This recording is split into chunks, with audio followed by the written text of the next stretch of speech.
Great to have you. So tell me, first of all, what's the surge in demand look like? Yeah, so we're seeing an incredible surge in demand right now in the last 2 months. Number of customer signups has more than tripled. I wish it was under different circumstances, but the fact is that remote work seems to be going mainstream now. And I think companies are having to adapt to this new normal. And we've heard from several companies that have thanked us for providing a tool like this because they frankly don't know if they'd be in business right now without it. Now, the concern, I think, from a lot of people is a kind of big brother overlord, always watching, getting the job done and looking busy, two different things. So do companies have enough intelligence about how people normally get work done to accurately measure productivity at home? Yeah, well, I think these are some additional tools that companies now are getting smart about looking for in a remote work environment. And I want to say that employee privacy is very important to us. We lead with transparency. So we're very transparent about how the software works. And we feel it's important for employees to know not just how it works and when it's working, but that they're in control. It's essentially a time tracking app. So they download it and they decide when to start the time tracker and when to stop the time tracker. And they have access to all the same data that their employer does. We really think this is a two-way street where there are benefits for both the employer and the employee. And we've heard from several employees that they're appreciative of this software because now with everything they have that they're juggling, with kids being at home and having to deal with e-learning, they have so much going on. They don't have to worry about the boss checking in with them regularly anymore because now they can show that they are working and they're being productive. So either from your data that you can see or anecdotally what you're hearing from customers, how have work patterns changed, especially given what you just mentioned, a lot of parents having to not only work but sort of keep the kids on task with school? Yeah, I think the proof of work aspect is just one area that our software covers. There's really many different data points to it. I think your top performers are your top performers within the company regardless. And this software is just more so there to give some additional insights. But we do a lot more than just proof of work. We have project budgets, we automate timesheets, we have pay rates in here. We even have item priorities for tasks, which is something we discovered was a really big pain point for companies work remotely, is making sure they know that their employees are aware of what they should be working on and when they should be working on it. So, Jared, I know you've seen a big increase in demand for your products and more companies sign on to use it.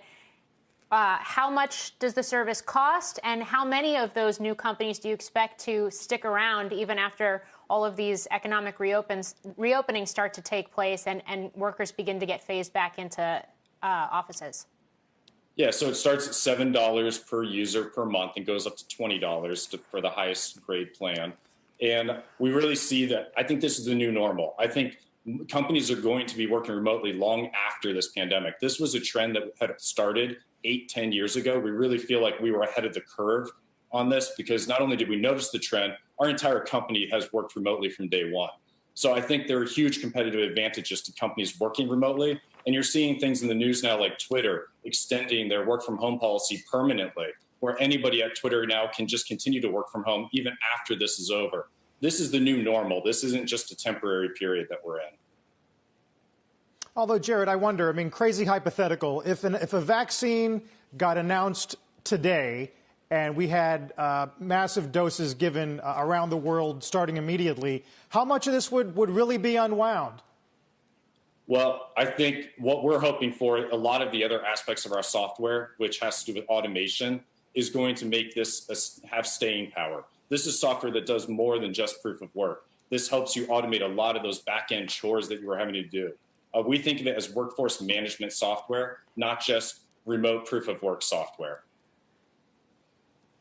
Do we think that there's something that gets lost as an employee or a team member when you are where you're essentially on a moon base, right? We're all working remotely. I'm doing it right now. I imagine you are too. But I wonder what happens to the connectivity between employees over time and whether that's a harmful effect. Well, I think you're definitely touching on something important here because in a remote environment, the connectivity is much harder to have with your employees. That's easier to do in an office setting. So you need to look for ways to increase that communication.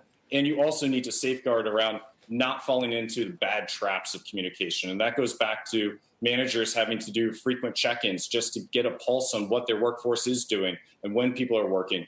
people may not be working the traditional 9 to 5 hours right now because of all these things we're discussing with juggling your personal life with your work life. And what you don't need on top of all of that stress is having the boss check in with you regularly. So this is going to lead to better communication around the things that you should be communicating about, and not just check-ins happening frequently throughout the day. So I think it really helps in that regard a lot. So Jared, how are you keeping all of this data safe right now at a time where there is so much focus on privacy and security and some of the impacts we've seen from hackers and things like Zoom bombing? Yeah, well, we take protecting this data very seriously. We have several safeguards in place, and we're working every day to improve those safeguards. But I don't want that to cloud the benefits overall of the software for both the employer and the employee, because I think this is really beneficial stuff to be using in a remote work environment. And Jared, finally, do you expect this type of software to become standard in productivity platforms? We're seeing kind of battles raging between the Slacks, the Teams, Salesforce's platform, et cetera. How deep is your integration into those sorts of platforms? Do you think it'll have to get deeper? Do you think you're going to have to end up competing with the platforms? Well, we integrate with over 40 different platforms, and I don't see us competing with them, but more so, like you're saying, collaborating with them, integrating with them. We do several different partnerships with some of those larger companies, and that's only going to increase for us. That's a major focus. And as we've looked at these pain points that the remote workforce is having, we've noticed those same pain points, they happen for field service companies like plumbing companies, construction companies, and we're pushing aggressively into those markets as well and trying to come up with solutions for them to solve the same problems.